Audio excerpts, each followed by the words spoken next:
Welcome to this mathematics lesson. We are going to study the angle properties of a circle, and we are going to study the question provided in the board, whereby we are told that in the figure below, O is the center of the circle, then points K, O, M, and P are on a straight line. Points K, O, M, and P are on a straight line. PQ is a tangent to the circle. So PQ is a tangent to the circle at point N. Then we are given angle KOL. KOL is 130. So this is 130 degrees. Then we have another angle which is MKN. Angle MKN is given as 40 degrees. The angle here is 40 degrees. Now we are told to proceed and find with reasons the size of the following angles. The first angle to be found is MLN. MLN. Therefore, the size of this angle, according to the properties of angles in a circle, we usually say that angles subtended by the same chord are equal at the circumference. And now we can see there is a common chord here when we produce it, chord MN. This chord MN is the one producing an angle of 40 at the circumference. Now the angle in question here should also be 40 because it has been subtended by the same chord. Therefore, you write that the angle MLN is equal to 40 degrees, reason being that they are angles subtended by the same chord at the circumference. The next angle is OLN. Angle OLN. OLN. The angle at this point. The angle at this point. So I'm first of all going to fill these angles here. Now that we have a radius from the center to L and from the center again to K, then it means within this isosceles triangle, we have an angle of 50 remaining, which has to be distributed as 25 into the base angles. So we have 25 degrees and 25 degrees, respectively. Now that we have this angle and this angle, I am going to apply another property of angles in a circle, which says that angles produced by a diameter, and because Km is passing through the center, then it is a diameter and it is going to produce 90 degrees at the circumference. Now that we have 90 degrees at the circumference and these two angles are known to be 25 and 40 respectively, then it means the remaining angle here is going to be 25. So that when we add up the three angles, we get 90 at this point.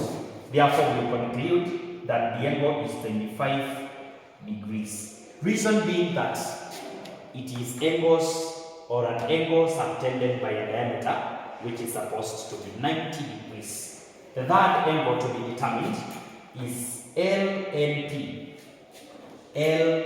LNP. The whole of this angle.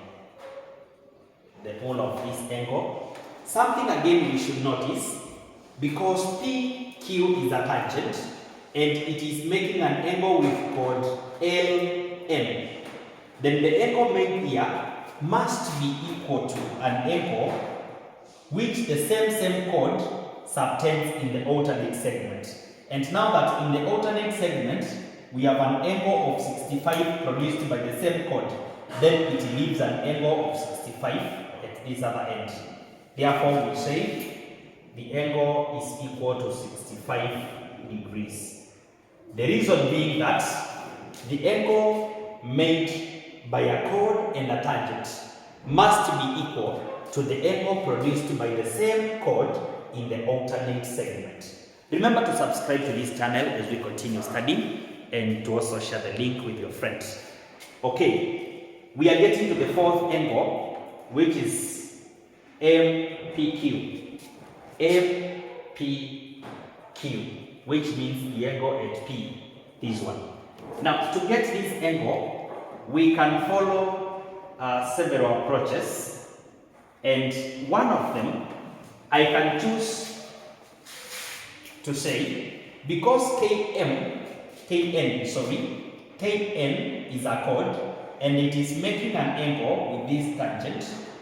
This is the angle, and the same chord subtends an angle in the alternate segment, which is equivalent to 50, because it is these two 25s.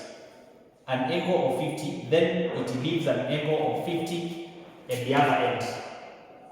And now that we have an angle of 50 and 65, we can say that along the straight line, all the angles must add up to 180. Now we have 50 and 65, which gives us 111. Then now, with 111, we take 180 and we subtract the summation of the two angles, and we are getting another 65. So it means this one is 65 degrees. Now that inside triangle KPN, we are having 40, and the whole of this angle being 130, because we have 65 and 65, we can get a smaller angle remaining here.